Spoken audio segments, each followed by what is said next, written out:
दिने जड़े राजा राज दरबार में बसी तांकु जड़े व्यक्ति जनक आसी गोटे दामी पत्थर गोटे मूल्यवान पत्थर आनी उपहार देले एवं कहिले यहाँ जेकोसी भगवान गोटे मूर्ति बनइले आपन को बहुत खुशी लगे देखिले। राजा भी देखिले पत्थरटी बहुत सुंदर होती सी स्थिर कले जे एथिरे गोटे श्रीकृष्णंकर मूर्ति आमे प्रस्तुत करिबा। तेणु मंत्री को डाकइले कहले महामंत्री सबुठारु राज्यर जी बड़ कारीगर तांकू एमिति दिया जाऊ आदेश जे से जदि एक सुंदर भाव में भल मूर्तिटी बनई देबे ताहाले 50 स्वर्ण मुद्रा तांकू उपहार स्वरूपे तांकू मिलिबो। ए कथाटी समस्त मंत्रिमंडल रे आलोड़न सृष्टि कला जे 50 स्वर्ण मुद्रा पाइबे। तेणु मंत्री सेमिति खोजिले किए से भल कारीगर सबुठु भल होई परिबो। बहुत खोजिला परे जने बड़ कारीगर को पाइले तांकर से भल करती कारीगर जेहेतु ये गोटे अजणा पत्थर थिला जोटा कि केबे भी से कारीगर काम करि नथिले से एथिर मानि नेले जे हाँ मु करिकी देबी। से पत्थर को कार्य करिवार दिन आरंभ करदेले हातुड़ी धरिले प्रहार करि चलिले गोटे प्रहार दुई प्रहार तीन प्रहार चारि प्रहार एमिति 10-15 प्रहार देला परे मध्य से पत्थर भांगिला नाही।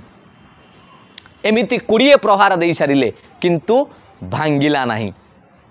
शेष प्रहार दबाकू जाउचंती ठीक शेष प्रहार दबाकू जाउचंती तांको मनरू प्रश्न आसिला जे मु तो 20 प्रहार देली हेला नाही कोन एई थरे बाड़े देले हबो।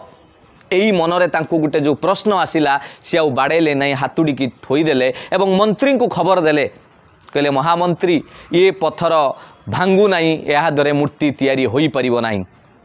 मंत्री यह शुणी आश्चर्य हो गले राजांकर आदेश अच्छी मते मूर्ति दरकार। मंत्री कौन कले सबुठारु एमिति राज्य रे बुलाबुली कलालु जने साधारण जी पत्थर माने मूर्ति साधारण जने तांको मूर्तिकार पाखु कहिले तमे एटा पारिबो।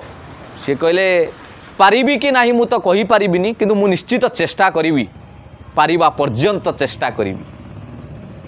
सेउटू से पत्थर मूर्ति को फेराई दिया होता राजा दरबार रे नहीं कि से माने रखी देइथिले। ये साधारण लोक जनकर जो साधारण मूर्तिकार जने गले एवं हातुड़ी उठेले कहले मु एठी कार्य आरंभ करिवि तांको सेठी कुआगला राजांक सामना रे करिवा पई। से प्रथमे हातुड़ी उठेकी जोर रे गोटे प्रहार करिसंती पत्थरटी भांगी गला। समस्ते आश्चर्य एवं जे सुदक्ष बड़ मूर्तिकार सी भी आश्चर्य हो गले ये कौन मु एते थर बाड़ेली भांगिला नहीं से थर करे बाड़े की भांगीदेला। से समय रे से साधारण जी मूर्तिकार सी उत्तर देले महाराज एथिरे मोर कौनसी प्रकार सेमिति बड़ भूमिका नहीं।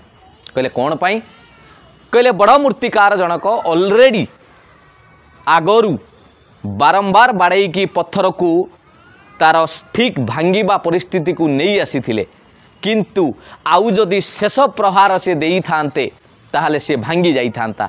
किंतु सही समय रे से तांकर धैर्य हरा होई पड़िले कहले नाई आउ मो द्वारा हबो नाई मु शेष सुजोग बा चांस नबाकू चाहू नाई। तेणु मोर कहिबार उद्देश्य आम जीवन रे भी अनेक थर परीक्षा दियंतु बा कोनोसी कार्य रे विफल होंतु बारंबार आम विफल होंतु